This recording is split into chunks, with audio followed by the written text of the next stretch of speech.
سيدنا محمد اللهم زدنا علما نافعا وفهما برحمتك يا أرحم الراحمين. Karena selawat syifannya belum ada. Jadi baca selawat syifah, baca syifah, selawat untuk penyembuhan raga, jiwa juga. Kadang-kadang terganggu jiwa, stres. Stres ni bukan orang sakit jiwa, stres ni bahasa umum. Kadang banyak problem juga, stres juga. Jadi dengan salat syifa insya-Allah steril jiwa. InsyaAllah berbarakatnya Nabi. Itu ada ketika belajar Nabi kita. Tunggu Allah. InsyaAllah. Sambung. Hari ini masuk dalam materi. Cuma ada yang penyampaian yang kemarin itu belum habis ya. Maknanya dalam istilah belajar pondok itu disebut dengan mabadi, pengenalan tentang mata pelajaran itu sendiri. Jadi sebelum kita belajar satu pelajaran itu mesti mengetahui tentang sistem pembelajaran itu sendiri. Jadi agar nyambung dengan materi itu. Kalau enggak nanti ngambang. Ini enggak tahu mana ketika ada sangkut dalam pemikiran mana dari asal mana. Jadi ketika kita membuat rumus mabadi ya, pengenalan awal tentang pelajaran tersebut, maka kita tahu oh ini yang dibicarakan, oh ini dasar. Itu penting perumusan. Kemarin kita bahas tentang adalah ilmu yang kita pelajari atau dorah yang kita pelajari adalah mata pelajarannya bersifat adalah akidah. Nama apa ya? Akidah alias akidah, tauhid atau usuluddin, sifat 50 atau etikat 50. Ini istilah. Ada satu lagi istilah lah, ilmu geologi. Satu lain lagi, itu umum, sifat ketuhanan. Biasa digunakan orang-orang kaum yang nama Nasrani Yahudi juga, mereka menggunakan istilah geologi. Geologi ini tentang ketuhanan. Tapi kita jangan memakai teologi. Kenapa? Karena teologi itu sifatnya umum. Kalau bicara sifat 20, bicara juga tingkat 50, usuluddin ya. Kemudian apa lagi? Akidah, tauhid itu ciri khas orang Islam. Kita akidah Islam. Jadi 5 istilah ini jangan baku dengan istilah. Kata orang tauhid itu juga ada di pelajarannya. Jadi nama yang 5 Ustaz tulis kemarin itu sengaja Ustaz lipat tidak percaya dengan judul. Ketika ada nanti pengikutan materi akidah. Oh ini yang dibahas, yang kita belajar dulu. Oh ini usuluddin, jurusan tentang usuluddin. Ini juga. Faham? Yang itu adalah nama daripada ilmu yang kita bidang ilmu yang pelajaran yang kita pelajari namanya. Kemudian pelopornya siapa? Pelopor atau mazhab yang kita belajar yang dikembangkan oleh siapa? Imam Maturidi dengan bahasa ini penting. 2 kutip tanda itu dah pelopornya. Kemudian selanjutnya yang ketiga apa tadi? Dalil yang digunakannya adalah nas Al-Quran dan hadis. Yang kedua akli atau bahasanya bahasa secara rasional, ada akal sehat. Jadi ketika memberi dalil rasional, hai memang mungkin enggak masuk dalam akalnya, maka dia anggaplah kurang waras. Karena enggak rasional. Karena kita mempapar rasional. Jadi dalil itu cukup. Nah, kemudian 3 lihat judul, kemudian pelopor, kemudian dalil yang digunakan, sambung ya. Sambung adalah yang keempat adalah yang dibahas dimasuk dalam materi kita. Yang dibahas yaitu 1 tentang ketuhanan, 2 tentang malaikat-malaikat, 3 tentang kitab suci, ada ya di materi kita itu dalam mutu kita. 4 tentang kerasulan, rasul-rasul, 5 tentang hari kiamat, dan 6 tentang qada dan qadar. Yang dibahas. Jelas ya? Judulnya apa, pelopornya apa, dalilnya, apa yang digunakan. Kemudian apa yang dibahas? Yang dibahas adalah tentang 6 perkara. Tentang Hukum perkara itu tentang 6 hal atau tentang ketuhanan, tentang malaikat, kitab suci, tentang rasul, hari kiamat, tentang qada. Artinya inilah rukun iman. Paham ya? Nah, kemudian yang kelima. Yang kelima ni sudah ya, keempat ya. Tulis apa buku. Nanti ketika setelah belajar ada setelah daurah ada peninggalan belajar teori itu. Kalau bisa lagi ditulis dengan rapi, dibuat satu macam makalah, tulis sendiri. Atau buku bisa cetak tulis sendiri. Daurah. Jadi buku bekalan. Jadi di mana nanti ada belajar daurah lain tidak penambahan. Asasnya sudah ada. Insyaallah. Ya, jadi artinya yang kelima ya. Jadi poinnya yang keempat tadi apa? Yang keempat adalah yang dibahas. Itu ada 6 hal tentang ketuhanan, kedua tentang malaikat, ketiga tentang kitab suci, keempat tentang rasul-rasul, kelima tentang hari akhirat dan hari kiamat, keenam tentang qada dan qadar. Ini istilah dengan rukun iman dan dah tercantum termasuk dalam ilmu tauhid itu sendiri ya. Yang kelima, hukum belajarnya. Ini penting karena orang menganggap apa belajar hukumnya. Hukum belajarnya, hukum mempelajarinya. Hukum mempelajarinya adalah wajib. Ada 5 poin. Ini pengenalan awal atau membagi awal pengenalan pelajaran daurah kita. Judulnya apa? Daurah tauhid. Usuluddin ini 5 itu semua sama, cuma lain istilah. Siapa pelapor ini pada apa yang kita belajar? 2 Abu Mansur tadi dengan pesanan tadi. Apa dalil yang digunakan? Itu nas, Al-Quran dan hadis dan rasional, akal sehat. Ya? Dan keempat apa yang dibahas? 6 perkara, ada 6 hal tentang ketuhanan, kemalaikat dah kita suruh. Kemudian hukum belajarnya apa? Ya? Hukum belajarnya wajib. Ada 5. Ini 5 pengenalan tentang belum kita masuk dalam materi. Jelas ya? Jelas Imam ya? Jelas Ustaz. Insyaallah. Baru masuk dalam materi. Waalaikumsalam. Selamat pagi.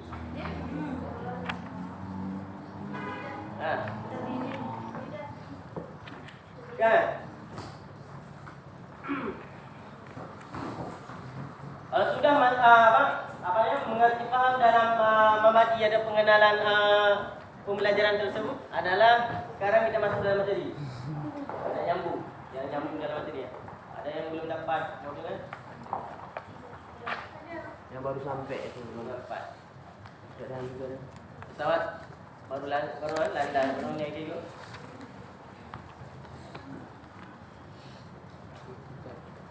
Ini ada yang nak ikut dari kemarin nak ikut. Kita orang dia hari ini ikut, besok ikut. Ini selang-selang. Ada. Jikalau tertinggal catatan ataupun kemarin kan sempat ikut atau ada halangan sebagainya, hari ini ataupun uzur juga, sakit, jengkam, salah kan? Apa-apa sakit. Jadi ada halangan-halangan yang terhalang tidak mengikut hadir, maka ini boleh nanti pinjam kawan untuk mengikuti catatan awal supaya ketika belajar nanti tidak mengambang. Jadi teratur dari awal sampai yang terakhir insyaallah terakhir ini. Bismillahirrahmanirrahim. Masuk dalam materi kita langsung. Adalah i'tikad. Di sini jumlah besarnya adalah i'tikad kaum Ahlus Sunnah wal Jamaah. Ya, ada di modul materi kita. Apa maksudnya? Ini kita yang dibahas juga. Jadi Ustaz di mana Ustaz baca, nanti ada poin-poin dalam tulisan-tulisan ataupun materi ini sendiri yang perlu Ustaz kupas, perlu Ustaz sampaikan. Umpama judulnya adalah i'tikad kaum Ahlus Sunnah wal Jamaah. Kaum ini paham ya, maksudnya satu kelompok orang Islam. Islam itu dua, tapi kaum ini ada Islam bukan Ahlus Sunnah wal Jamaah. Islam juga dia. Tapi bukan kaum, itu yang kata kaum. Kaum ini berkelompok golongan-golongan di lingkaran Islam. Itu kaum. Tapi kalau kita sebut Islam, itu global. Lawannya adalah Nasrani, Yahudi. Jadi kalau kita sebut kaum Al-Sunnah, ini kaum ini adalah dia pecahan daripada kelompok-kelompok Islam. Artinya Islam ini bukan satu kelompok, bukan satu kaum. Ini yang perlu antum tahu. 73. Pecah. Nabi kata akhir zaman nanti umatku, kan umatku Nabi kata, umatku akan terpecah 70 golongan, 73 kaum. Kulluhum finnar, semuanya dalam neraka illa wahidah. Itu satu. Siapa? Ahlussunnah wal Jamaah. Dan ironisnya hari ini semua mengklaim dirinya ahli sunnah. Wahabi pun mengklaim dirinya ahli sunnah. Wahabi. Kenapa? Dan Islam. Tapi kita tidak boleh mengkafiri ya. Jangan mengkafiri. Ini kita orang belajar. Selama dia masih asyhadu an la ilaha illallah wa asyhadu anna muhammadar rasulullah, tidak boleh mentakfiri, boleh mengkafirkan. Walaupun dia wahabi. Kenapa Ustaz? Kan dia masih saudara kita. Al-Islam, aku. Saudara dia Allah, Islam, ukhuwah masing-masing dalam lingkar Islam dia. Cuma dia perbezaan akidah ini itu. Inilah yang kata Nabi. Kalau kita wahabi biasa, ekstrim. Tapi untuk menjatuhkan dia, itu apa memuliakan? Karena Nabi, kenapa Ustaz tidak suka dengan Wahabi? Kalau Ustaz, kalau Muhammadiyah, Ustaz Tabligh, misalnya sekolah-sekolah sikit, masih ada toleransi, masih boleh berkawan. Tapi kalau nama Syiah, Wahabi, Ustaz, Wahabi mesti saudara sebenarnya. Kalau dia imam, Ustaz ikut. Saya tahu dia ni Ustaz Wahabi ni. Ada wahai tentang bid'ah, ini bid'ah, ada masa Nabi, syirik. Itu ciri-ciri Ustaz Wahabi, jangan ikut. Karena Nabi itu santun. Nabi itu membawa rahmatul alamin, dakwahnya santai. Tapi Nabi dakwahnya mengislamkan orang kan? Ya. Tapi Wahabi hari ini konsep dakwahnya ekstrim. Sikit-sikit bid'ah, sikit syirik. Bukan dia mengislamkan perbatasan di mana ada kaum-kaum yang berislam, dakwah sana. Itu hebat. Tabligh biasa kan? Tabligh. Kita puji. Di banyak kaum tabligh, kaum Wahabi, kaum Syiah. Syiah ni kalau banyak terbagi juga. Syiah yang membalik rukun iman ni baru kafir. Itu bukan Islam. Kadang ada rukun Islam dia bukan mengucapkan syahadat, takdilan. Itu Syiah. Hati-hati, Syiah luar biasa di Indonesia dia dah menyebar. Dia yang pakai burqa itu di media sosial bahaya. Bukan kita Karena Syiah sendiri memakai syahadat sudah hitam. Dicirikan mereka semua. Ciri-ciri mudah. Saya pernah korban sekali. Korban artinya korban di media sosial. Enggak berapa korban, karena kita paham yang ukti itu. Dia biasanya kalau paham akhwat paham Syiah ini sudah tertular paham Syiah, dia mengajak kawin kontrak. Nama juga zina nama. Kawin kontrak. Zina terpimpin. Mengajak, hari ini nikah, dia tambah wali. Dia ada pengaruh, dia pakai cadar pakai itu, tapi ciri khas ukti-ukti yang semacam ini ketika dia mengajak kenalan dengan ikhwan, dia langsung mengajak nikah, kemudian siapa walinya nanti dia sendiri wali. Dan kontrak ini adalah fahamnya, ini saudara kita ini adalah telah masuk dalam faham Syiah. Ini dia diperlakukan kawin kontrak. Islam tak boleh.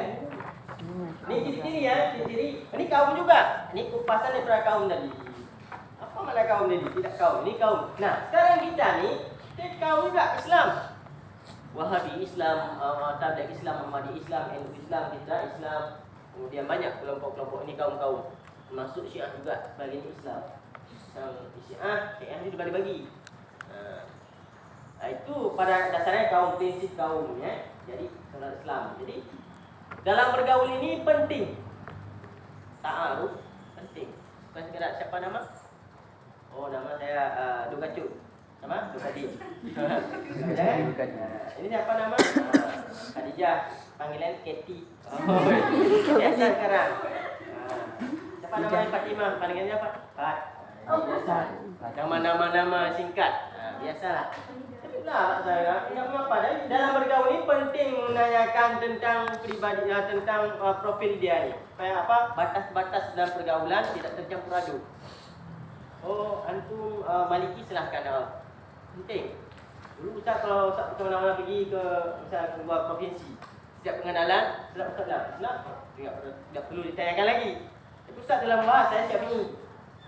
Dalam pengenalan tetap saya tulis saya mazhab Syafi'i, fikih mazhab Syafi'i. Kemudian tauhid adalah Abu Mansur Al-Maturidi, tasawuf adalah Al-Ghazali, wal Junaid al-Baghdadi. Okey. Jadi dalam pergaulannya ada menyimpang. Jadi mereka menyimpang Ustaz Hanafi. Silakan Hanafi. Jadi ketika berkawan nanti ada amalan yang berbeda, jadi kita tak pandangan tidak negatif. Oh dia faham bidang Hanafi, silahkan. Jadi kan penting. Ya. Ini adalah yang dimasukkan i'tikad kaum. Kaum ini adalah berkelompok. Ahli sunnah wal jamaah. Siapa ahli sunnah itu? Apa pengertian ahli sunnah wal jamaah? Ahli sunnah wal jamaah. Ahli sunnah dari kata bahasa Arab ahlu. Ahlan. Ahlul bait. Ahlu. Sekarang tutup pintu ada insya-Allah. Ya? Enggak, tutup pintu. Ya boleh. Pintu. Ya Allah.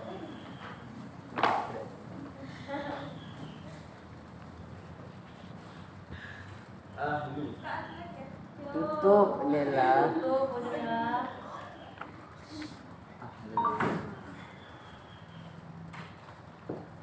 sunnah. Boleh makan. Ahlu sunnah. Ya. Ahlu ini kata-kata ahlan. Ahlu keluarga. Di sini adalah bukan keluarga, tapi dimaksudkan ahlu sunnah. Dalam bahasa ahlu sunnah ini adalah orang. Ahlu sunnah. Sunnah ini adalah Nabi. Nisbah kepada Nabi, sunnah Nabi. Ini ahlu sunnah, orang-orang yang mengikuti Nabi. Arti ajaran Nabi. Murni ciri khas daripada hadis Nabi. Yang Nabi hendak luput. Kemudian ini ahlu sunnah. Ciri khasnya adalah ahlu sunnah, orang-orang yang mengikuti Nabi. Wal jamaah, ya. Wal jamaah, antum tulis ini aja. Enggak, pengertiannya dengan bahasa Latin boleh apa maksudnya? Ahlu sunnah wal jamaah. Apa maksud wal jamaah? Wal jamaah adalah sahabat. Artinya dalam bahasa Latin ahlu sunnah wal jamaah orang-orang kaum-kaum yang mengikuti Nabi dan mengikuti sahabat. Setelah Nabi tiada, siapa diikuti? Sahabat. Para sahabat. Abu Bakar, Umar, Utsman dan banyak sahabat yang lain. Ya kan? Jadi ketika Nabi tiada, contohnya siapa? Sandarannya pada wal jamaah, pada pengikut para sahabat. Jadi identitasnya ahli sunnah wal jamaah adalah orang-orang yang mengikuti ajaran Nabi, hadis Nabi dan mengikuti adalah para sahabat Nabi. Paham? Jelas? Sampai di sini? Jelas ya? Jadi i'tikad kaum ahli sunnah wal jamaah artinya i'tikad yang berasas ini kepada i'tikad ini bersandar kepada ajaran Nabi dan ajaran para sahabat. Klaim Wahabi perahana. Jadi kan tidak perlu dalil. Kalau ingin berdebat dengan mereka nanti, Allah tidak ada wujud, Allah enggak boleh. Enggak ada sifat wujud itu. Banyak sekarang orang yang menafikan. Sekarang paham sekuler itu menafikan. Wahabi juga sekarang adalah menyerang. Mereka memakai rumus tauhid yang kemarin Ustaz sampaikan apa? Uluhiyah, rububiyah, asma, sifat. Padahal pada masa Nabi enggak ada juga. Kata ini apa? Hudus baru. Tak ada masa Nabi sifat 20. Mana adilnya 20? Jadi jangan pendek. Dalam sumbu pemikiran yang pendek. Jadi kita tarik asalnya. Yang kami belajar itu jelas. Tauhid, akidah, ataupun nama-namanya. Pelapornya ini walaupun jarak dengan Nabi 300 tahun. Pelapornya 300 tahun. Jarak hijrah dengan Nabi. Kan baru sahabat, kita mengikuti sahabat dan Nabi. Tapi yang dimaksudkan al-sunnah wal jamaah bahwa kita mengikuti Nabi dan jamaah, di sini 300 tahun jarak dengan Nabi, dengan pelopor, dengan para pengikut pengembang mazhab ini. Siapa tadi? Abu Mansur dengan Abu Hanifah. Mana ada masuk pada sunnah wal jamaah? Bukan sahabat mereka. 300 tahun jaraknya dengan masa Nabi dan sahabat. Maksudnya ikut sunnah dan jamaah bukan langsung tapi ikut dalil hadis Nabi dan perkataan sahabat. Artinya jelas kita tadi pelapornya, maka dalil yang digunakan apa nih? Nas apa? Al-Quran ada, kemudian hadis ada. Hadis siapa punya? Sunnah Nabi. Ya, dan juga asar wal jamaah pada pendapat para sahabat. Jelas. Dan yang kedua bukan hanya itu saja dalilnya. Yang kedua adalah rasional atau syar'i. Apa lagi yang kurang? Jadi ketika berdebat urut dulu seperti tadi. Nanti yang kami gunakan ketika kami mengklaim bahwa Allah itu sifat wujud, ada dalilnya. Itu perlu dalil apa? Faham? Nah, seperti tadi yang dibahas dalam hadis itu apa? 6 poin, 6 hal. Apa tadi? Yang pertama adalah tentang ketuhanan, tentang malaikat, kitab suci, tentang rasul-rasul, hari kiamat dan qadar dan qadar. Ini mana asasnya? Mana dalilnya? Kita rujuk pada dalil. Jelas langsung. Pembagian yang 6 ini sesuai dengan sabda Nabi. Jelas ya? Jelas. Dapat dalilnya kan? Jadi kalau berdebat, ya, dalilnya. Jadi antum belajar akidah dengan 6 hal ini, dengan 6 ketentuan ini mana dalilnya? Jelas nih dalilnya, hadis Nabi. Siapa yang riwayat dari ini? Rawahu Muslim. Bukan jelek-jelek. Hadisnya sahih. Artinya apa maksud bunyi hadisnya? Fa akhbirni 'anil iman. Ini sambungan. Ini ceritanya ketika malaikat Jibril bertemu dengan Nabi. Dalam kitab Arba'in ada hadis yang kedua, Umar. Di potongan hadis ini. Maka fa akhbirni, maka ketika malaikat Jibril bertanya kepada Nabi, fa akhbirni 'anil iman. Maka beritahukan oleh Muhammad anil iman daripada tentang keimanan. Qala, Nabi menjawab, antumina billah, bahwa engkau beriman dengan Allah wa malaikatihi, dan dengan para malaikatnya, wa kutubihi, dan kitab-kitabnya Allah, wa rasulihi, dan rasul-rasulnya Allah, wal yaumil akhir, dan hari kiamat, wal qadari khairihi wa syarrihi, dan kadar, mana kadar takdir, dan qada khairihi, yang baik dan buruknya juga dari Allah. Ini penting poinnya. Jelas. Jadi yang kita belajar 6 poin ini ada dalilnya, yaitu hadis. Maka kita klaim inilah saya orang ahlu sunnah. Mana sunnah? Nih, saya berpegang 6 perkara, 6 pelajaran inilah kepada sunnah Nabi yang hadisnya kuat, jelas. Yaitu bahkan ini merupakan rukun iman, asas orang Islam. Jelas. Jelas yang kita belajar. Faham? Ya. Di penter betul ikut lewabi kah? Lawan. Jadi kita lawan ketika berdebat, ya kita jadi lawan. Setelah berdebat kita jadi kawan. Itu konsepnya. Jangan selepas berdebat jadi lawan juga. Ini kan. Anak-anak itu ni anak praktis itu. Faham ya? Jadi masih kita dalam lingkup Islam, lingkup orang lingkup Islam. Berdebat dengan Islam tak apa, lebih kawasan.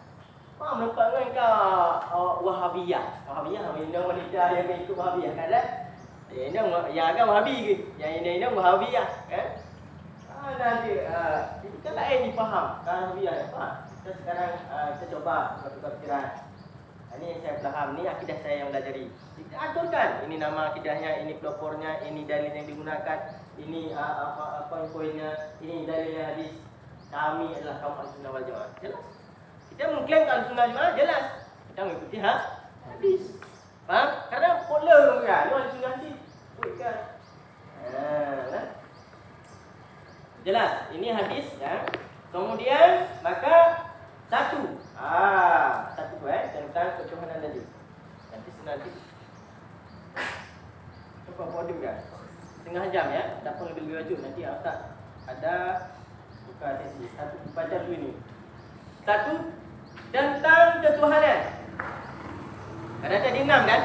Ya. 6 poin yang kita belajar di dalam tauhid itu sendiri. Jelas ada hadisnya. Itu kalau dalam bahasa lain rukun iman. Satu tentang ketuhanan. Kita percaya, seyakin-yakinnya bahwa Tuhan itu ada. Ia mempunyai banyak sifat. Banyak sifat Allah. Maka, di sini Ustaz memberi sedikit gambaran ketika mereka menyampaikan tauhid uluhiyah, rububiyah, asma wa sifat, kita tampung. Tapi itu bukan konsep kita. Faham? Kenapa? Ini dan ini baca dengan teliti. Kita percaya seyakin bahwa Tuhan itu ada. Ia mempunyai banyak sifat. Yang saya pelajari, yang kita belajar 20 sifat, bahkan 50 sifat. Nah, yang ketika mereka sampaikan ada sifat tentang rububiyah, kemudian uluhiyah, asma wa sifat. Faham uluhiyah? Konsep uluhiyah ini gini. Digunakan konsep tauhid uluhiyah ini ketika mereka berhadap sembahyang. Sembahyang itu ketika kita beribadah hanya satu pada Allah. Nah, salah. Ada salah? Enggak kan? Enggak kan? Betul kan? Ya, ketika menghadap kepada Allah, kita satu kita sembah, boleh dua. Itu konsepnya uluhiyah. Jadi jangan dulu ya, bukan konsep kita. Itu sekedar tahu aja. Yang kedua rububiyah. Rububiyah ini adalah konsep mereka dalam penciptaan. Siapa yang cipta gunung? Satu juga, Ahad Allah. Kan tidak salah juga konsepnya. Kemudian juga asma. Ar-Rahman, Rahim itu nama-nama Tuhan. Itu juga satu yang punya Allah. Sifat Allah. Kemudian wasifat dan sifat-sifat Allah dimaksud juga. Artinya kalau kita mereka yang mereka sampaikan kita terima. Karena ini pedomannya, karena sifat Tuhan itu banyak. Silakan. Selama tidak menyimpang, Tapi konsep kita lebih utama. Ni konsepnya. Sudah teratur bahasa lain. Jelas. Faham? Rumusannya jelas, lebih mudah ini. Kalau saya kata. Tapi ketika mereka sampaikan itu, kita tak ada masalah. Oh, ini bukan. Lebih menerima, tak apa-apa. Bahkan yang mereka sampaikan telah masuk dalam ajaran kita. Cuma jangan mudah-mudah menerima hal baru. Ini kan walau. Dari ini naik turun dia akan mengenai dengan istilah sifat 20 akidah kita orang Aceh misalnya. Itu yang dipertahankan. Boleh dikatakan bahawa Tuhan mempunyai sekalian sifat jamal. Mana sifat jamal? Keindahan. Ada namanya jamal. Ada ini jamal. Pak Jamal. Pak Jamal, Jamaluddin. Ya, Jamaluddin. Atau yang ini yang Jamaliyah. Sifat jalal, kebesaran, dan sifat kamal, kesempurnaan. Tetapi yang mana diketahui dengan terperinci oleh setiap orang Islam yang sudah balik dan berakal adalah 20 sifat yang wajib mesti ada pada Allah, 20 sifat yang mustahil maknanya dalam kurung tidak mungkin ada pada Allah, satu sifat yang harus boleh ada pun tidak ada. Ini mesti mengambang tentang sifat 20 ini. Yang perlu digarisbawahi kesimpulannya adalah satu, sifat ketuhanan ini begitu luas, banyak. Ada sifat kesempurnaan, sifat kebagusan, itu nama Ar-Rahman, pengasih, itu nama sifat. Allah Maha Penyayang, pengasih, Ya Razak, Allah yang rezeki, Khalid yang mencipta. Jadi banyak. Jadi di antara banyak sifat itu yang perlu kita pedomi sebagai akidah hanya 20 sifat yang wajib pada Allah. Otomatiknya mustahil 20, harus satu. Jadinya berapa? 41. Jadi dengan istilah sifu 20. Sifu 20 masuk sendiri. Belajar sifat 20 dengan sendiri belajar sifat 20 sifat tersebut. Sudah belajar mustahil 20. Jadi 40 harus satu. 41. Pada Nabi 4 sifat wajib. Lawannya 4, 8 harus satu. Berapa? 9 ditambah 41 berapa jadi? 50. Jadilah judulnya I'tiqad 50. Dari mana? Dari memahami sifat ketuhanan dan kenabian. Jelas. Ya. Adapun tadi tentang kata-kata, ada kata-kata setiap orang yang sudah balik dan berakal. Jadi perlu dipahami balik dan berakal. Ini yang wajib. Karena di hukum belajar tauhid apa lagi? Wajib. Pada siapa yang wajib? Satu, balik, yang kedua berakal. Islam pasti sendirinya. Maka dalam istilah lain dikatakan mukallaf. Mukallaf. Orang mukallaf itu Islam, balik, berakal. Orang bukan Islam tidak wajib belajar tauhid. Dia belum syahadah tak belajar. Belajar sekedar mengetahui. Kan banyak Yahudi yang belajar Al-Quran. Banyak juga tentang sifat ketuhanan dan tidak beriman. Kerana tidak mengucap belum sah Islam.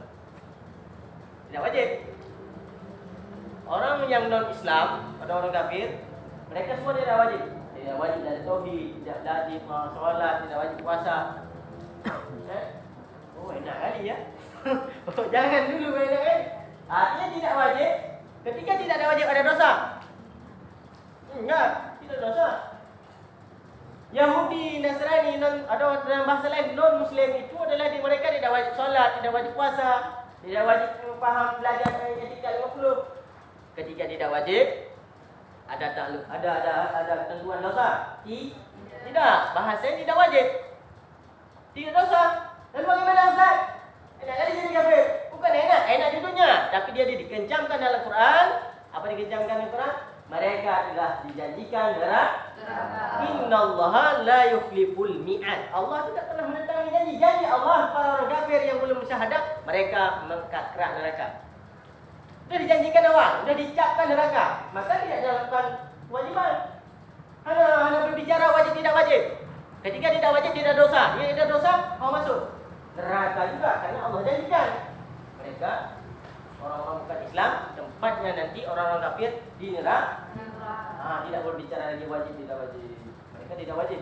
Ketika syahadah, ditakluklah hukum. Islam, balik ada menyebut masih TK, haram mengajari ini. Terlalu tinggi maksudnya. Wujud dalirani haram. Dan sekadar nanti percaya pada Allah dengan amal juga. Silakan pengenalan tahap awal. Belum balik, enggak wajib. Kemudian berakal orang kurang waras. Masa ke jiwa ada apa dengan tengah tauhid ini ya. Pegali orang yang pengokap okey no. Susah juga wanita yang gitu. Jadi artinya tiga, Islam balik berakal. InsyaAllah kita semua ini. Jadi pertanyaan, ketika ini wajib, problemnya adalah perkara belajar inilah wajib, sama seperti wajib solat. Betul tak? Ketika satu bidang ilmu ni adalah masuk kepada wajib, kita tinggalkan berdosa. Artinya kita membiarkan hari-hari hidup kita dalam keadaan berdosa. Kita belum faham tentang sifat ketuhanan, tentang akidah belum kuat. Pernah dengar enggak istilah bahasa urung jamin? Urung Tuhan je nun, walaupun ada jamin-jamin dah. Ini kajak kula aja kafe. Pernah. Ada yang pernah dengar sini? Ada. Aku pernah dengar ya. Istilah ni kan. Ni. BKE ni merapu ke? Ya. Merapu maknanya dulu zaman kan enggak ada Spiderman. Jadi orang rumah mayang dulu. Rumah mayang. Jadi kalau orang train ada. BKE ni merapu ke? Supaya nampak alam gaib. Faham ya? Lalu Ustaz orang zaman jarang mendidik. BKE bapak lun. Mati mak ke? Wajah. Dia capek mamak nyuci. Kalau dia di halaman kotor baju BKE Pak Din mati mak ke? Tidak langsung dididik dengan bahasa-bahasa BKE nak kurang ajar ke? Orang zaman dulu. Jadi jangan menganggap nenek-nenek kita dulu orang bodoh kan? Walaupun mereka tidak gelar sarjana sebagainya, doktor. Jadi mereka ini lebih hebat cara mendidiknya. Istilah-istilahnya ni orang. Terus masuk satu segmen dulu orang tua jamun, baik kajak kula aja kafe. Ini saya pribadi telah berdebat. Pertimang menyedak berprinsip. Ini kejadian ini kalau katalah di tahun berdebatnya dengan bukan dosa, pemateri. Dr. DRS. Jadi saya dengar sebut Dr. Hamzah, kita sebut nama saya. Kan banyak Hamzah. Jadi bukan tentuan orang. Jadi kalau diusak gibah bukan. Itu pengalaman Dr. Hamzah. Jadi pematerinya, beliau pemateri kami utusan berdaya. Jadi menjatuhkan sisi daya hari itu. Jadi gimana? Wadaya tinggal. Itulah saya dari berkat perkataan beliau saya makanya jadi hari ini seperti ini. Jadi membuktikan ada daya bagaimana masuk. Jadi statement beliau ini, daya luar biasa ilmu. Tapi untuk mengimplementasi yang keluar enggak bisa. Enggak diterima saya. Bahasanya je pula juga gabe. Ya, jadi menjatuhkan. Jadi artinya boleh kita menjatuhkan bahasa orang tua zaman itu, orang tua zaman dulu seperti bekadu parinya merapu. Itu filosofinya ada di alam gaib atau gaib bapak dia ni matematik. Tapi ada bahasa-bahasanya yang betul. Bukan Tuhan orang bijak. Baik kajak pula ni je kafe tu perlu rincian. Bukan semata-mata kajak pula je kafe. Saya buat. Hari itu ketika doktor tersebut pemateri dia mengatakan saya angkat tangan. Langsung dulu. Panas.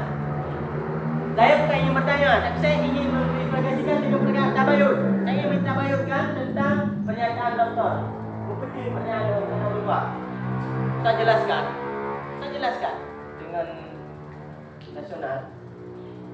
Saya tak perlahan. Kan orang tua cik ke kafe, Ustaz contohkan anak dia langsung. Ekstrim. Tak panas. Kan saling menyerang. Saya akan menjelaskan hari ini tentang bahawa perkataan orang tua jahit pula juga kafir. Bukan kami anti jahit pula, bukan. Nah, kan? Tapi perkataan orang tua zaman dahulu adalah sekolah itu adalah jadi kafir kamu kajak pula, kalau mau sekolah kamu akan jadi kafir. Panjang pembahasannya. Jadi narasumber tadi dia mengkafir, katanya jatuhkan itu bukan bahasa untuk dia masuk Islam. Tapi itu prinsip tauhid. Di mana letaknya ni? Saya contohkan pada hari itu ini. Saya contohkan gambaran kepada anak ustaz itu sendiri. Ustaz, saya gambarkan ini contoh. Anak ustaz sekolah dari SD. Balik pengajian tidak pernah. Malu. Nah itu dulu. Tak pernah mengaji. Balik pengajian tidak. Pasal saya dengan masuk belajar agama Quran. Full day. Belajar. SD. Tamat SD apa? SMP. SMA. Nanti baru nanti sarjana. Dan berapa tahun? SD 6 tahun. Kemudian 3 tahun SMA, 15 tahun dalam pendidikan. Balik apa nombor 4. Jangan jauh-jauh. Dalam pelajaran SD dulu Ustaz ingat. Ada yang namanya pelajaran teori apa? Biar terjadinya hujan. Ilmu apa nama? Kejadian hujan, proses hujan. IPA kalau dalam bahasa SMP IPA kan ada bahasa lagi. Biologi. Biologi betul.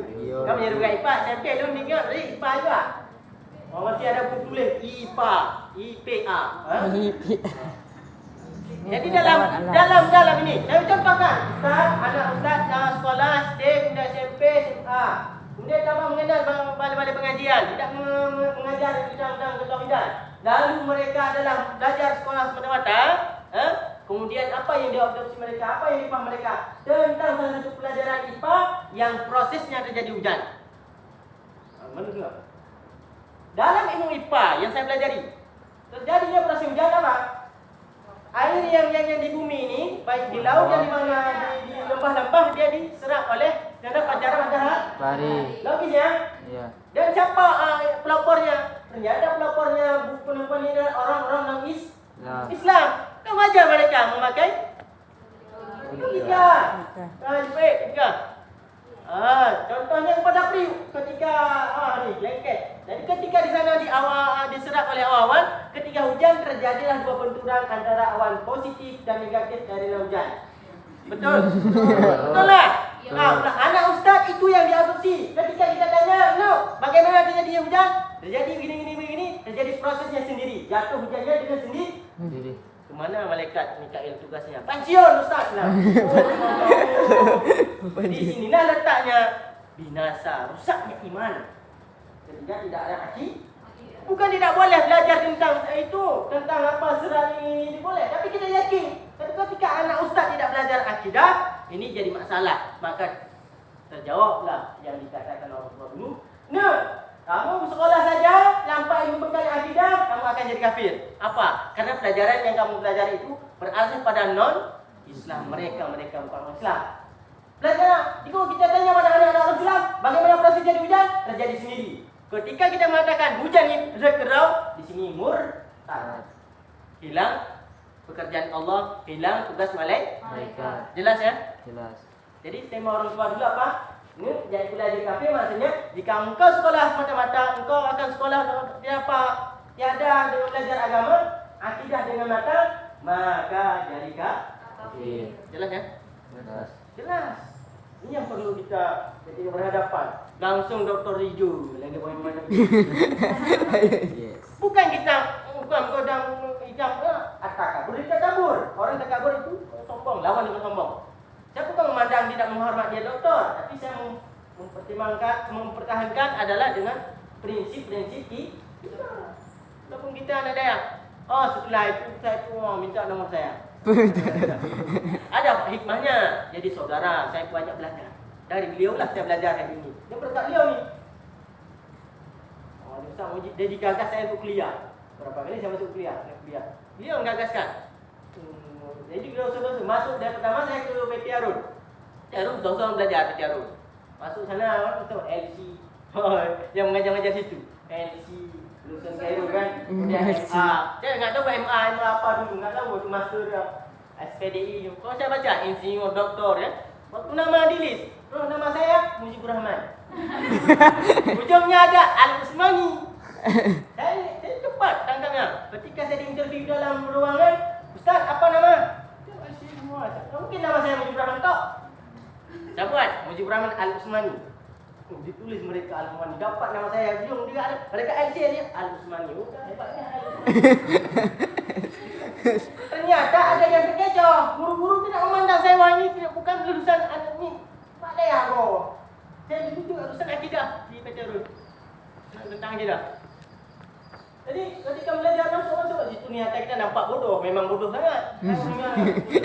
Ayo masuk dalam PT Arun dengan jakrung. Langsung dikomplain sapam. Jadi masuk. Saya guru. Nggak ada guru. Nggak ada jakrung sini. Ternyata di situ juga kita belajar. Ternyata penting ada pakai. Di situ ada pertama pakai seluar panjang dan dengan sendal. Enggak dikasih masuk juga. Langsung hari itu ke Kurkuah. Kan tak jauh. Kurkuah langsung beli sepatu. Pakai sepatu. Oh, berkat sepatu. Kemarin baru lusuh. Ternyata ada hikmah semua. Ada hikmah. Jadi masuk situ. Ternyata kejadiannya apa? Selesai pajan terbocornya saya bawa alumni. Kita ada situ para dosen semua. Dr. Zulfikar Ali itu. Betul Dr. Ruslan. Semua doktor. Orang-orang doktor di sana semua. Ternyata selesai daurah. Selesai daurah semua. Ditanyakan oleh isteri bapak tadi. Saudi, Ustaz nyaman ya? Jadi Usmani jadi. Ustaz nyaman ya? Bukan bu. Jadi kenapa juga Usmani itu? Itu nama ayah saya. Nama ayah saya. Kenapa juga pakai? Oh gini bu, saya supaya tak kalah dengan deretan nama. Saya pikir itu pak, memang akan luar biasa. Jadi tambah Al juga. Nama saya Usman. Jadi bernama Al Usmani. Jadi mereka anggap saya lulusan di luar juga. Jadi itu enggak dikomplain, enggak apa-apa. Kecerdasannya harus ada program aja itu. Kenapa lewat berkat tadi? Oh, Ustaz, ada narasumber tadi. Jadi situ saya belajar. Bukan hebat dah dapat mengalahkan sahabat Imam bukan, tapi di situ kita nampak bodoh juga. Oh, itu. Hari ini maka dapatlah wawasan dari beliau dan kuliah. Kuliah beberapa kali gagal semua. Karena ijazah yang saya ambilkan bukan formal. Non formal. Jadi tek. Oh, ijazah anda tidak masuk dalam dinas. Ya, siapa yang nilai tinggi? Masyarakat 8 ini semua urusan duit 8. Karena tanda tangan daya. Katanya ini berlaku di daya. Bisa. Dan insyaallah semua ada beberapa lembaga terkadang menerima. Masuk hari itu saya ceritakan di Bandung, di Malang. Sudah masuk sudah profil saya enggak ada apa. Jadi konsultasilah dengan dosen itu kata. Mana Ustaz? Kan kualitas ada mesti ada penyampaian, tapi kalau enggak ada ini pun susah juga mau masuk ke fakultas itu. Benar, ada fakultas Muhammadiyah yang menampung ijazah saya 3 tahun. Sudah dapat di berapa? Di 3. Nanti sambung S1 ke Jakarta ya. Nanti gua anak kuliah. Memang kita sudah coba, bukan enggak clear. Ada coba, jadi saya berpegang kepada ini. Ketika beberapa kali saya gagal dengan hal demikian, qadarullah, saya memang bukan dari situ. Ditakdirkan untuk meninggal. Tapi sekarang dalam proses juga. Ya, kan insyaallah proses. Ini hikmah ya. Jadi penting. Yang nak pegang hanya untuk sekadar belajar itu wawasan kita di sinilah letaknya. Perkara tadi akidah. Ya pula jika jadi kupat ya. Sekarang kan dah tahu kan di mana letaknya ketika akidah. Nah, ketika kita akidah matang, akidah kuat, tauhid kita kuat, silahkan engkau belajar ke mana pergi Afrika silahkan, Amerika silahkan kuliah, Eropa silahkan. Kita sudah ada tertanam tentang akidah. Belajarlah apa ilmu IPA, apa yang kita telah ada akidah. Ini penting sangat akidah. Supaya dia tak jatuh dalam murtad. Dan itu apa kita hari ini gelar? Kalau mati tidak selamat Iman. itu apa kita gantung dada. Jadi dia sorotan orang. Artis TikTok, artis Telegram. Ternyata mati juga enggak apa-apa dengan sama iman. Enggak ada guna semua. Jadi harga kita ketika mati nanti. Jadi masa depan kita adalah ketika mati nanti. Iman. Ini akidah. Penting. Memang berat mengaji kita ini. Luar biasa. Tantangan untuk belajar ini, memang dah pegang di mana-mana, di daya sendiri. Orang baca kitab tu. Memang. Karena apa kan? Karena innahu adu mubin. Maksud setan itu musuhnya nyata bagimu. Daya, backup lagi. Ini memang khusus kan perkara akidah. Kau perkara lain boleh. Tengok lelaki berapa orang bertahan? 4. Mungkin besok 1. Besar-besar. Macam ada. Benar perempuan. Tapi insya-Allah ya nyonya untuk bersama hello. Okey. Saya tidak memaksa.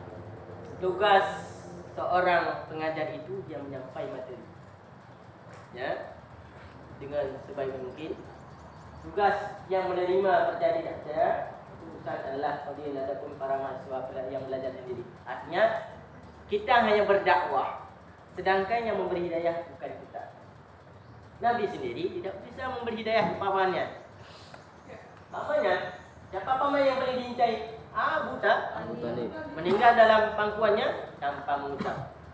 Nabi paman yang paling disayangi dan dia keponakan disayang, tapi ketika akhir hayat Abu Talib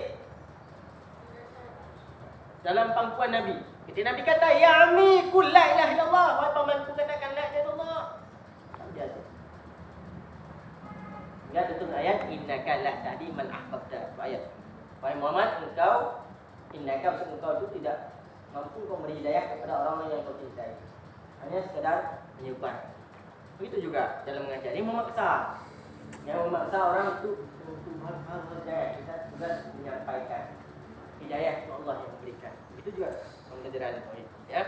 Sekarang saya rasa ini cukup ya. Dan sekadar sudah masuk pada wujud. Ya, tentang sifat 20 dulu.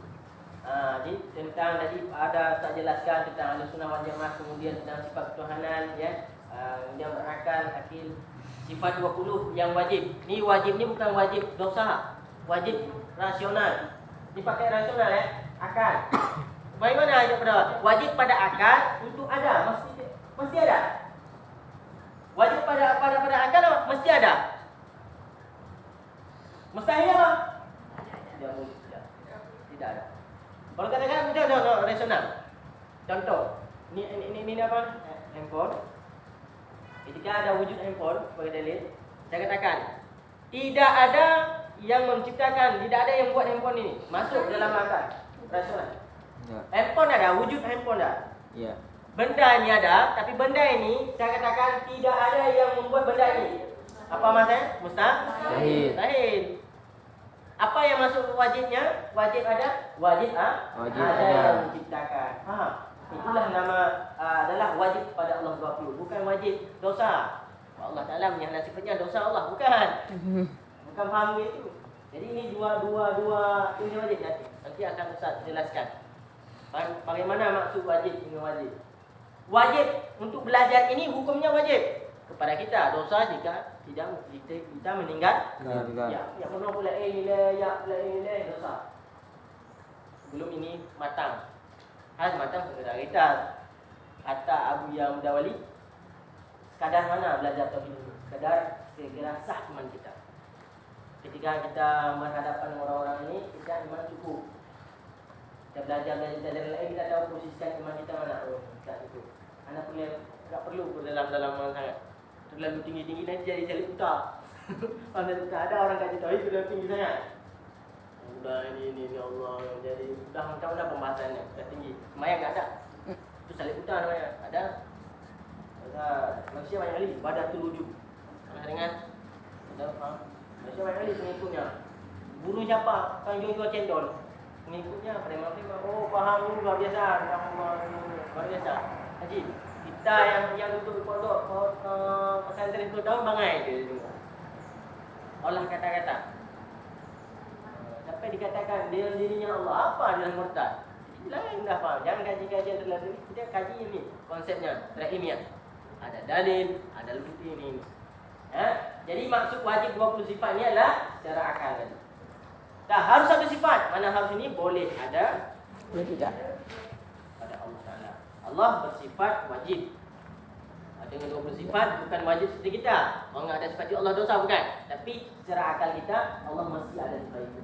Misalnya 20 dan harus satu. Mana satu? Allah ada sifat harus. Boleh. Ketika ada kenapa saya enggak kaya? Itu namanya harus pada Allah. Kenapa beliau kaya? Ini enggak menteng-penteng. Salah contoh, alhamdulillah. Ini lain. Kenapa isteri dia cantik saya enggak? Ini semuanya harus. Sifatnya Allah. Dia Allah ini Allah berikan kaya, ini miskin. Ini jabatan ini semuanya adalah sifatnya Allah. Harus boleh dan tidak. Serah Allah. Jelas? Jelas. Alhamdulillah, ini cuma ditanya dibuat diskusi ada pun sharing-sharing tanya baik-baik. Ustaz, tanya apa Ustaz? Itulah yang dibilang tadi Fauza. Aduh, Tapi di luar konteks ini, di luar teks itu. di luar ini, di luar film, kan ada Ustaz. Sebenarnya saya udah lama berpikir Ustaz. Kenapa itu kalau berdoa kan bisa nama Allah, kayak misalnya Allahumma innallaha aghfirullah, kan pakai kaf. Sedangkan Allah itu zatnya tidak, gimana bilang Ustaz, bukan laki-laki bukan perempuan. Sedangkan ka itu zamirnya untuk laki-laki Ustaz. Kenapa lagi pakai iya aja? Itu jawabnya sastra Arab. Paham ya? Jadi tadi tidak pertanyaan. Jadi tidak pertanyaan. Jadi saya menanyakan kenapa ka tadi. Ya, doa ka. Sedangkan ka itu lelaki, kalau ki perempuan. Anta lelaki, anti perempuan. Itu yang kita belajar kan dalam tahap awal. Tapi ni sastra Arab Dalam sastra Arab ada beberapa zamir. Ini kan zamir wa mahum sampai anta ka tadi.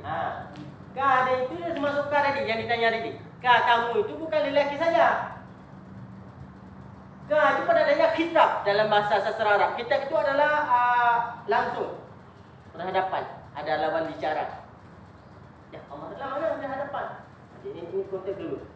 Ka ini adalah bukan satu, bukan lelaki. Ka ini boleh digunakan kepada zat yang agung. Itu Allah. Juga huwa. Huwa ini boleh digunakan kepada lelaki, kepada benda yang mati. Huwa. Ma huwa. Ada huwa juga bahasa Arab. Ma huwa. Ada pun mana?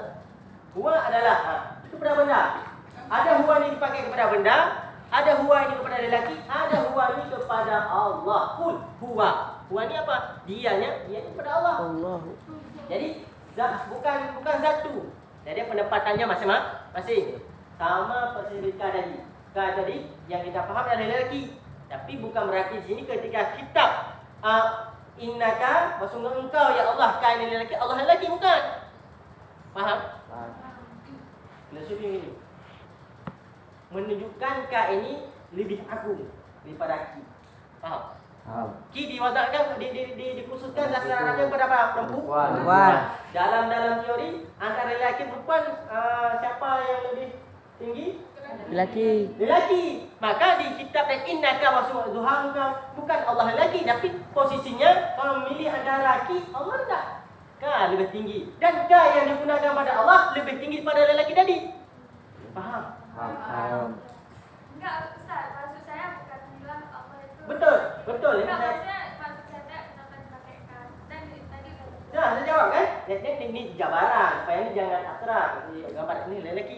Seperti kan kami jadikan dalam Quran banyak lafaz kami ini. Kami, ya Allah macam mana? Ya Allah buat ini kenapa kami? Ini penting sastra Arab.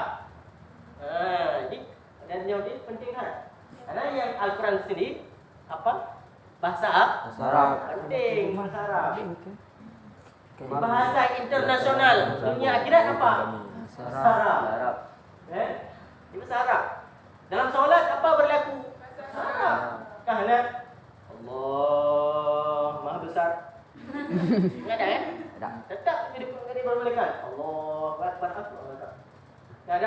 King of the King of Allah. Nah tak? Pada nanti pada orang-orang Batak Allah gede kan?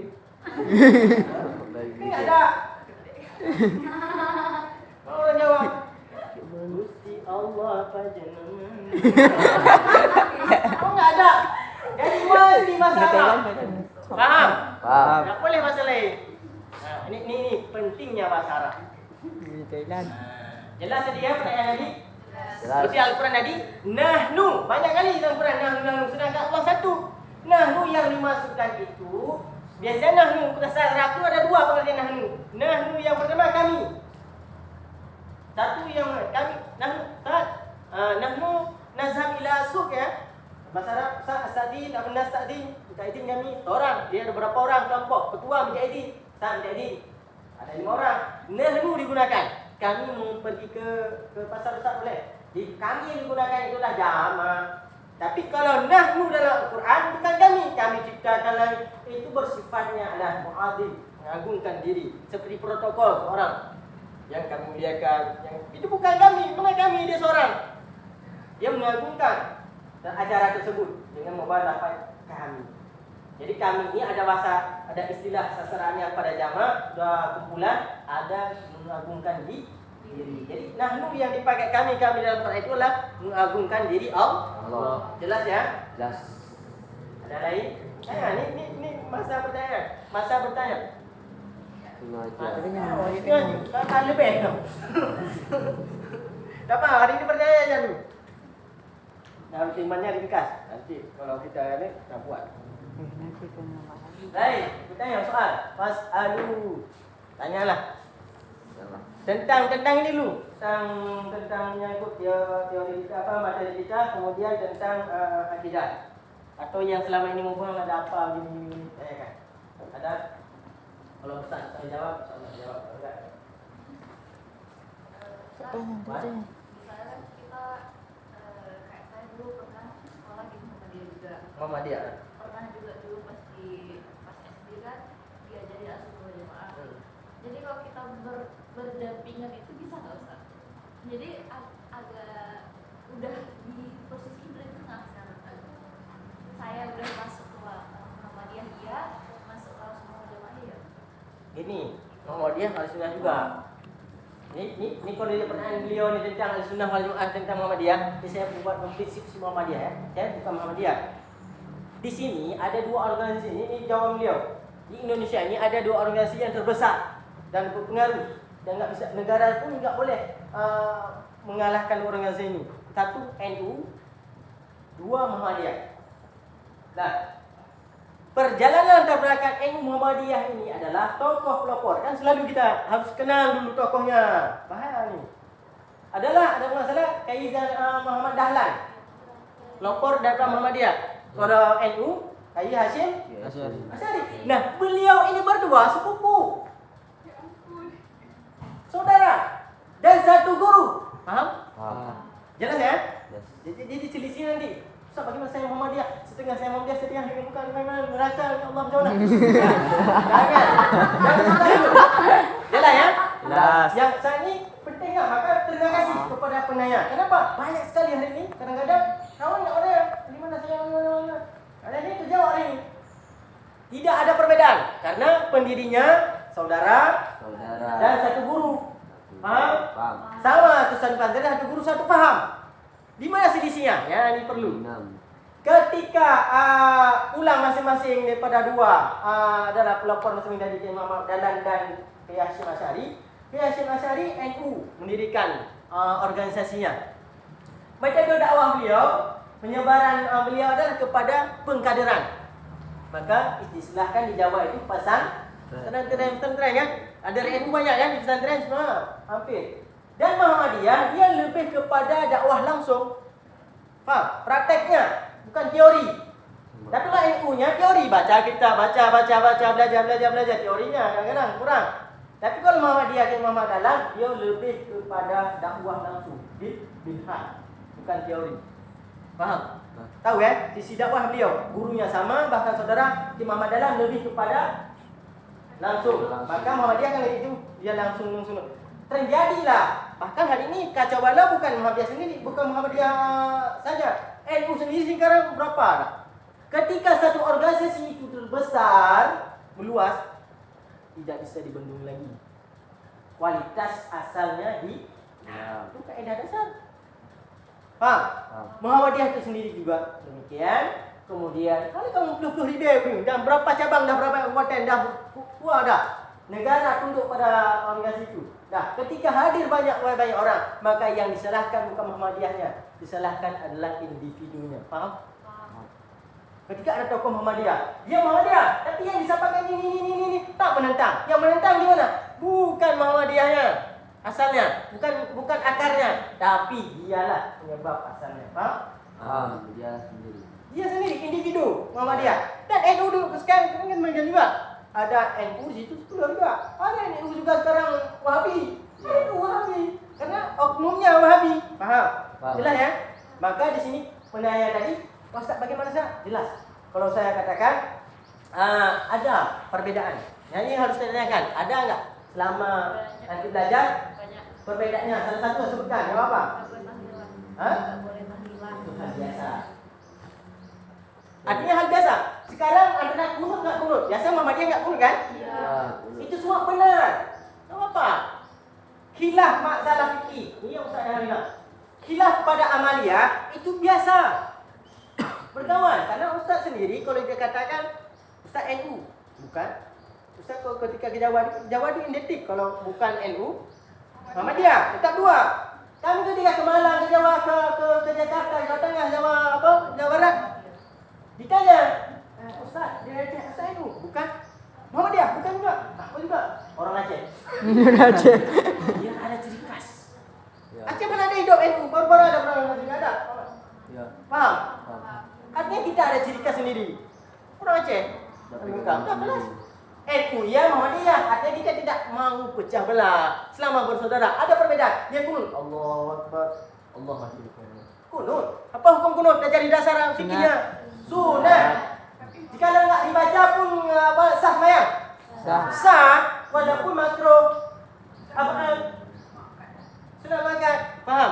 Tapi yang perlu diketahui ketika dia imam enggak kunut, sah enggak solatnya? Sah kan? Boleh ikut kan? Boleh. Biasa tentang itu kan biasa disebut rambut sama hitam, pemikiran berbeda. Muhammadiyah mengatakan tidak ada kunut, mereka ada dalil, ada hadis. Hal-hal berbeda demikian saya rasa perlu kajian. Ini beda. Masih ada toleransi, masih ada antum salah, masih boleh. Tapi ketika tahlilan enggak boleh tahlilan.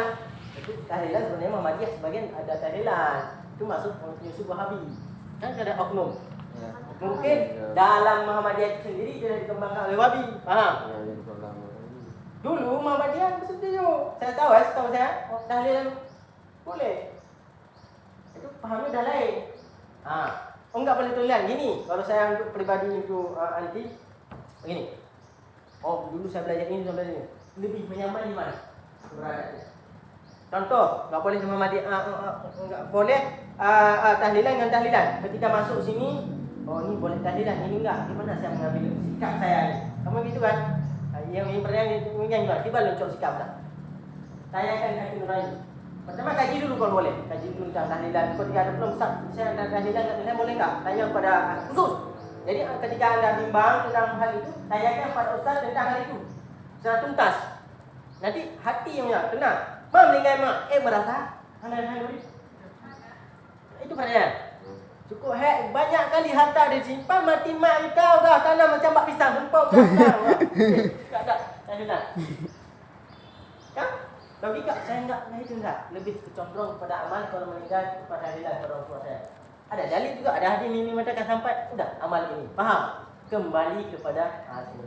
Tapi masih saudara. Tapi kalau berbeda dengan akidah, baik juga Allah fil arah. Ini sudah menentang. Ada Muhammadiyah kadang-kadang yang memahami ini bagian, itulah paham. Itu ada 10 baju. Jadi bukan salah Muhammadiyah, oknum. Jelas ya? Tapi dia berada dalam Muhammadiyah. Ada kata contoh oknum Muhammadiyah, ada ustaz ataupun Muhammadiyah menyatakan Allah istawa fil arah. Nah ayat ini. Mereka tahu Allah di arah. Jika cuma 3 turun. Yang lain itu akidahnya rusak, itu enggak boleh toleransi, bukan enggak bisa dengan kunut-kunut. Itu dah lah. Lain dah, enggak boleh. Batasi langsung. Jadi itu salah. Dalam akidah sebenarnya. Faham? Jadi kalau selama kunut enggak kunut itu masih biasa. Antara maulid dengan maulid hal biasa, hal amalia. Kan Islam guru kampung kan Muhammadiyah kan itu berau juga maulid.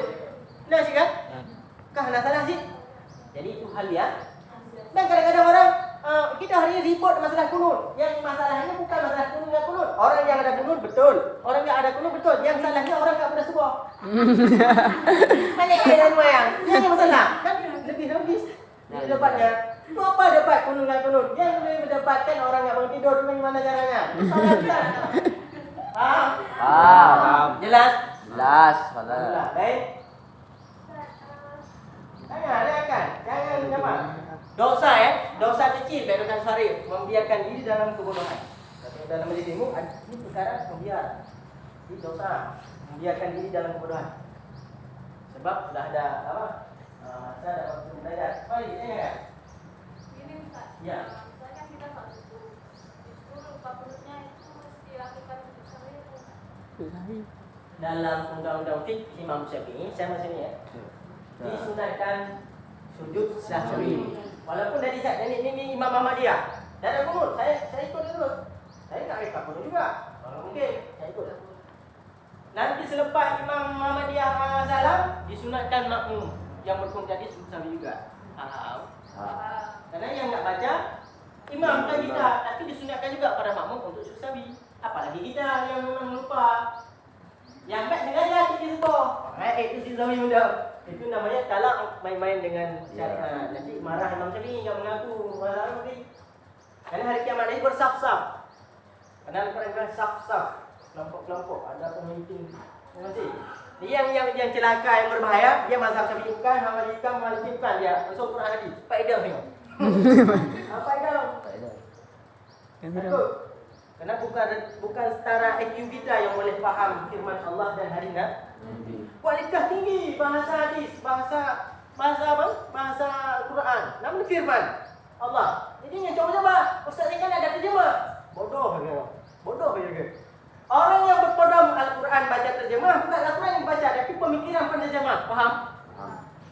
Jadi rendah. Jadi pemikirannya yang hebat mana? Langsung tanpa ada terjemah, dia boleh faham dengan kaedah bahasa Arab dan dibuat taklid. Ini yang hebat.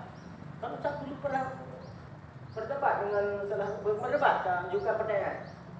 Ada ustaz gontor. Allah gontor itu dengan kata-kata Allah. Tapi ustaz itu kata enggak boleh berpegang pada nasib itu kan manusia juga ini itu kan. Enggak boleh. Tapi yang dia apa? Dia mengajarkan tafsir Jalalain. Tafsir Jalalain itu juga orang bermazhab. Kenapa bangah Nabi habis dia?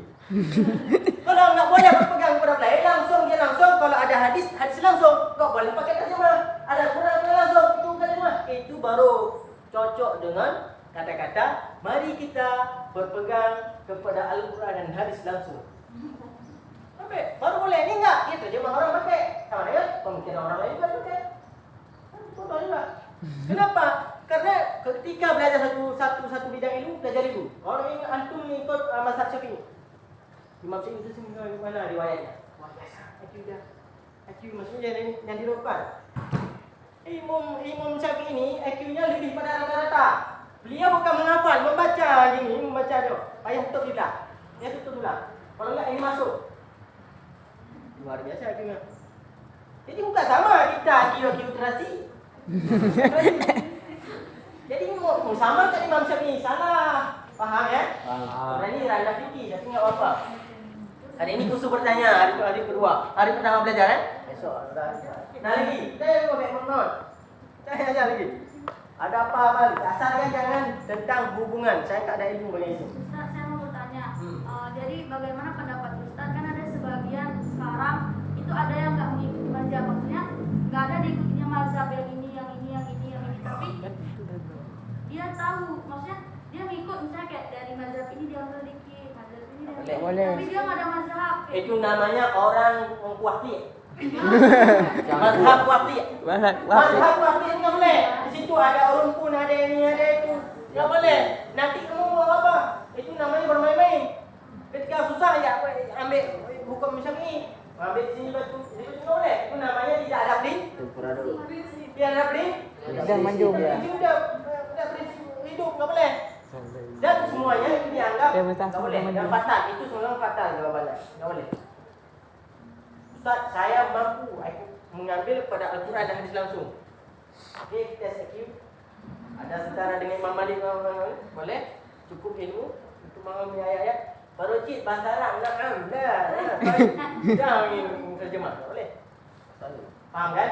Jadi artinya tadi kalau artinya mudah, bagaimana tidak boleh. Ini ada fatal, tak boleh. Sehingga harus satu dia kembali Syafi'iyah itu empat ya. Ini Hambali, Syafi'i dan orang ini Hanafi. Empat. Ada perbezaan. Contoh Imam Maliki kalau dalam perkara anjing dia suci, boleh perkara anjing dia boleh. Kalau Syafi'i enggak boleh. Jadi Imam Syafi'i, siapa yang benar dan salah? Semuanya betul. Empat imam ini betul semua. Karena mereka punya dalil dalam ijtihad hadis, maka kualitas hadis tinggi. Ini bisa bahasa lagi dipahami susah kan? Jadi yang kita baca ini terjemah, jangan salah terjemah, lain lagi dah. Lafaz itu sendiri bagaimana faham? Susah. Faham Lain ada. Hari ini buka diskon apa pertanyaan dulu. Tanya dulu boleh. Yang dah di hotel. Ini jelas yang dia tadi yang kita Ustaz jelaskan. Besok langsung masuk pada wujud. Lain. Jangan biarkan. Pertanyaan. Masih ada waktu, derah 2 minit. Tanyakan. Ada hal apa selama ini ada apa? Yo. Tayang ni siapa? Ya, ada orang dulu. Yang kacau. Di zaman akhir dia memang ada balu. Ayah Macam-macam model ada itu orang. yang orang meninggalkan golongan dalam Islam itu kan. Buat kena maklum dia hanong tu je. Lebih tayang Maklum dengan dia ustaz. Oh, pedang tayang. Dah dia. Pedang dulu dah. Kita ada tayang itu. Sekarang dia ke airloon. Kan ayah Nabi dengan mak Nabi awal meninggal. Ya. Jadi kan dalam Islam yang gimana Ustaz? Tak pernah jadi berkelas. Allah. Ya betul. Dah ada pertanyaan hari ini. Sebenarnya ni kan ini khusus hari ini ya, saya buka umum. Yang di tauhid. Ini menyangkut tauhid juga ya. Tauhid juga. Bagaimana? Ini pertanyaan juga. Pertanyaan yang penting dan jawabannya juga penting.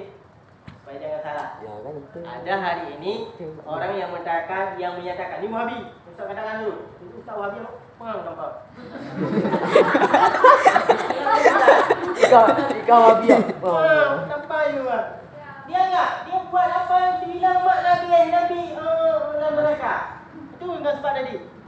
Ada pertanyaan, Ustaz bagaimana ayah Nabi, ibunda Nabi dan ayah anda Nabi bahwa beliau adalah wafat sebelum Nabi jadi Rasul.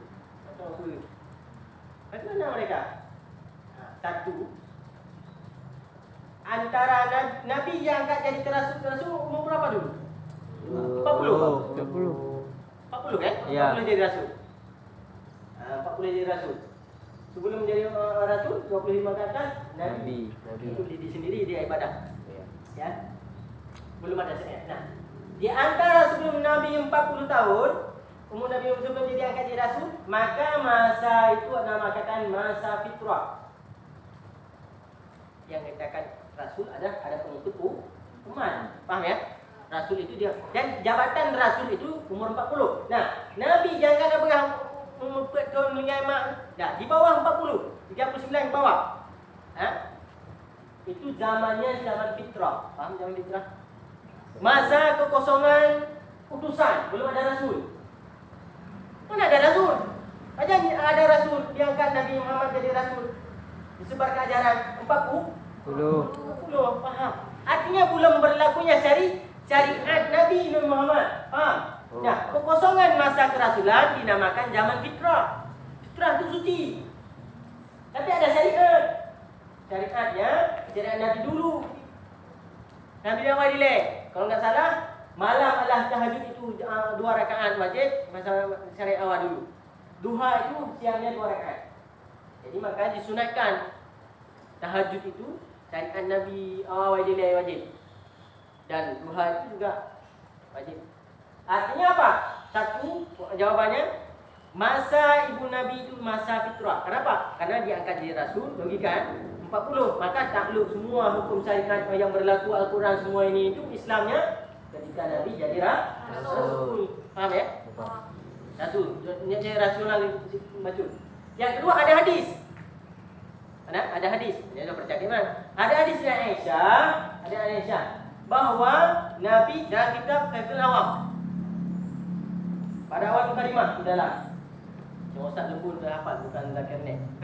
Ingat, dia pernah baca di Kaiful Awam di bawah kalimah itu ada hadis Aisyah yang menyatakan bahawa ayah Nabi dan ibunda Nabi itu beliau menghidupkan kembali secara bukan zahiriah, bukan langsung, tapi secara sifat. Karena Nabi ini apapun yang Allah doakan istijab. Apa? Ada satu hadis Nabi dari Aisyah menyatakan bahawa Nabi berdoa karena sedih. Pada masa itu Nabi dikatakan anak penghuni neraka, seperti belah-belah. Dikatakan Nabi anak penghuni neraka. Sebab apa? Ayah Nabi, mak Nabi dulu wafat. Jadi bahasa itu dah dari dulu. Jadi turunlah ayat, siapa yang menyakiti Allah, yang menyakiti Rasul, maka Allah gelakkan dan tempatnya dalam neraka. Itu ayat naudzubillah. Jangan setiap dia pada ustaz yang ini. Jadi Nabi berdoa. Itu hadis yang dia berdoa kerana sedih, dia anggap berdoa sehingga Allah kabulkan dalam waktu singkat terbuka kembali dan alam lain. Pada alam lain Allah buka di antara Allah dan Nabi syahadat ayah Nabi dan ibu Nabi langsung. Faham? Tulang singkat bahawa secara zahirnya apa yang dikabulkan untuk Rasul kekasihnya. Ketika Nabi sedih dikenangan, Nabi doa. Yang kedua Aisyah, baca Aisyah tahu siapa Aisyah itu? Isteri Nabi. Ya, dia logis semua. Faham ya? Jadi berdoa ketika sedih Nabi dengan digengke, doa, ucap. Dan ada ucap zaman itu zaman fitrah juga. Faham? Jelas. Jadi ibu Nabi, ayah Nabi dalam surga. Mungkin. Faham? Jelas. Nak ada hadis hibah oleh Wahabi juga. Ada ni hadis abah saya dalam neraka. Abah yang dimasukkan abah itu bukan abu ayah saya, tapi Abu Lahab. Kan abah juga paman dia, setelah pada paman. Faham? Abu Jahal, paman. Jadi bahasa Arab itu tinggi sebenarnya.